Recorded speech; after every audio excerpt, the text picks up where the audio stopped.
시카고 윈TV 미주 한뉴스입니다. 민주평화통일자문회의 신임 석동현 사무처장이 윤석열 정부 국정철학에 부합하도록 자문위원 구성을 재편해야 한다는 취지의 발언을 했습니다. 석 사무처장은 민주평통 유튜브 채널을 통해 게시된 14일 열린 취임식에서 제20기 민주평통 임기가 시작된 지 1년이 지났다며 그 사이 정권교체가 이뤄졌고 새 대통령께서 취임하셨다고 말했습니다. 또 새 대통령의 국정철학과 통일정책, 대북정책 등 기조에 충실하고 자문에 응할 수 있는 분들로 자문위원들을 재편, 평통이 새 정부가 추구하는 자유의 가치와 평화통일정책의 밑거름이 될 수 있도록 노력해야 하겠다고 강조한 것입니다.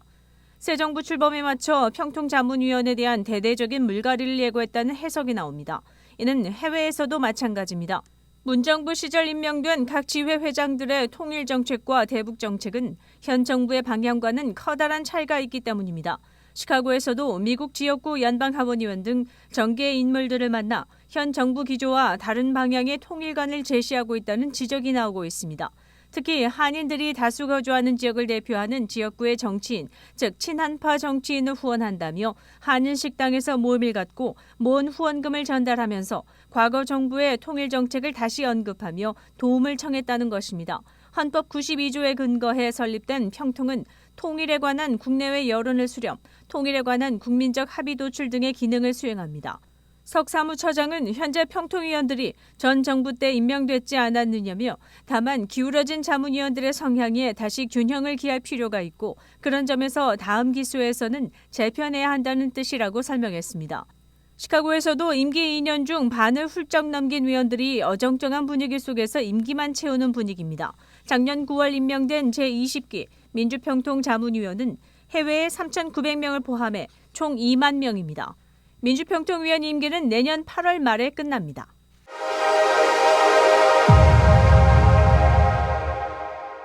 구글사가 사용자 위치 정보 수집 규정을 위반해 전미 40개 주에 약 3억 3천만 달러의 합의금을 배상합니다.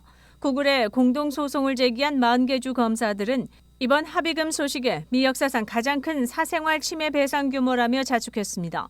구글의 위반 정황은 지난 2018년 미 언론사 AP가 위치 트래킹 기능을 끈 사용자에게 구글이 위치 정보를 계속 받고 있었다는 사실을 보도하면서 세상에 알려지기도 했습니다. 일리노이 주검사 쿠아메 라울은 사용자의 데이터를 수집하는 스마트 기기들이 너무도 흔한 이 시대, 오늘의 소식은 더 효과적으로 소비자를 보호할 수 있는 사생활보호법을 제정해야 할 필요를 보여주고 있다고 전했습니다. 구글사의 위반 여부를 조사한 주 검사들은 구글의 디지털 광고 비즈니스의 핵심 영역이 위치 정보라면서 가장 민감하고 가치 있는 개인정보로 여겨지고 있다고 전했습니다. 그러면서 아주 사소한 위치 정보라도 그 사람의 신원이나 일상과 같은 중요한 부분을 드러낼 수 있다고 덧붙였습니다. 관계 당국에 따르면 구글사는 이렇게 수집한 사용자의 위치 정보를 바탕으로 사용자 맞춤 광고를 제공해온 것으로 나타났습니다. 구글사의 위치 정보 위반은 늦어도 2014년부터 시작된 것으로 보인다고 주 검사들은 설명했습니다. 합의금 지불과 더불어 구글사는 사용자에게 회사가 수집하는 정보에 대해서 더 명확하게 전달하고 위치 정보 공유를 원할 때 켜고 끌 수 있도록 자세히 안내하는 개선안을 내놨습니다.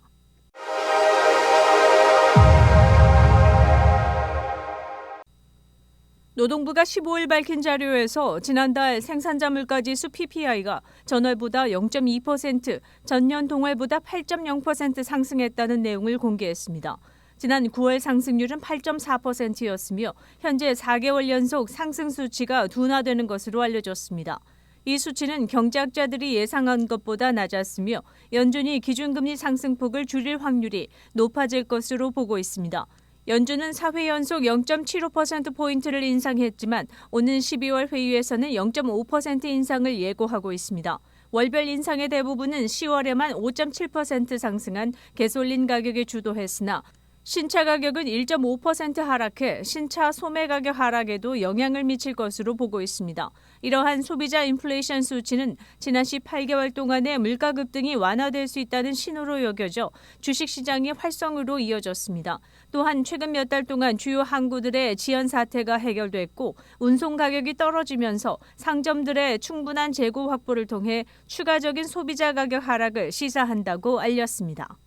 윈TV 채널 24.5와 MCTV 채널 24.6 방송은 안테나를 이용한 공중파 방송을 통해 시청할 수 있습니다.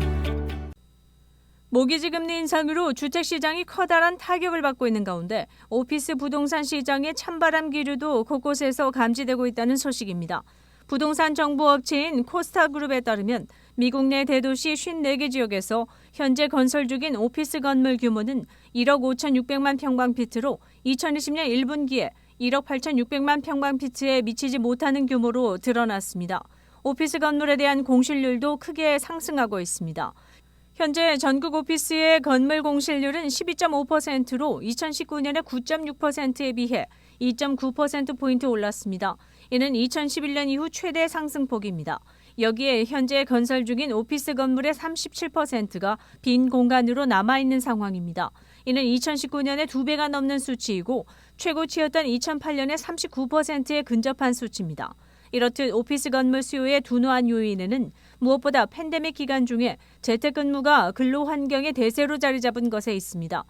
팬데믹 이후 노동시장의 인력난으로 사무실 근무로의 완전 복귀가 지연되면서 오피스 공간에 대한 수요가 감소할 수밖에 없었기 때문입니다. 또 경기 침체에 대한 우려가 꾸준하게 제기되는 것도 오피스 부동산 시장의 부활에 부정적인 요인이 되고 있습니다. 고금리의 인플레이션까지 더해지면서 건설 원자재를 비롯해 건설 관련 비용이 급등하는 것도 오피스 건물 개발 업체의 손익에 마이너스로 작용하면서 상황을 더 악화시키고 있다는 분석입니다.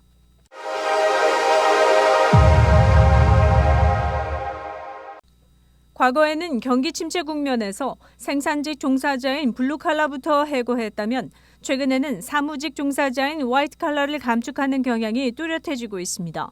파이낸셜 타임즈에 따르면 일부 이코노미스트들은 사무직 종사자들이 해고 타겟으로 떠오르는 최근의 현상을 블루칼라보다 화이트칼라가 더 높은 비율로 일자리를 잃는 화이트칼라 불황의 신호로 보고 있습니다. 채용 사이트 집 리크루터의 줄리아 폴락 수석 이코노미스트는 이번 침체는 금리 인상과 주가 하락이 주도하기 때문에 과거 침체에 비해 화이트칼라에 더 영향이 클 것이라는 말들이 회자된다면서 반면 블루칼라는 인력 부족 문제로 기업들이 쉽사리 해고에 나설 수 없는 상황이라고 전했습니다.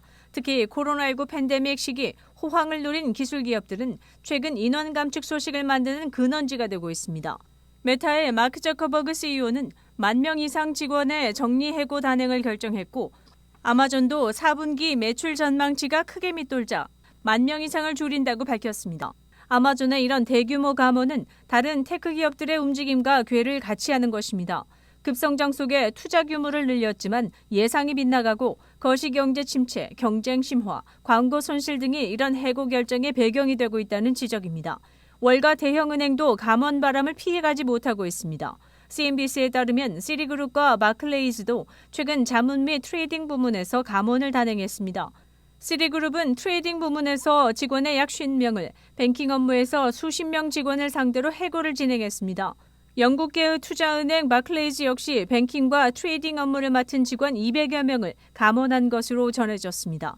막대한 손실을 본 것으로 알려진 스위스 대형은행 크레딧 스위스는 세계적으로 올 4분기 2,700명을 해고하고 2025년까지 직원을 9,000명 줄인다는 계획을 밝히기도 했습니다. 경제 전문가들은 이런 움직임이 최근 월가 자금 조달 시장이 금리 인상과 인플레이션 그리고 경기 침체 우려 속에 급격히 위축되고 있는 가운데 나오는 현상이라고 진단했습니다. 시카고 한인동포 일간지 한국일보는 전자신문으로도 배포됩니다. 시카고 한국일보 무료신문은 가까운 한인식당이나 마켓에서 볼 수 있습니다. 뉴스24에서는 여러분의 제보를 기다립니다. 제보 전화 847-290-8282번입니다.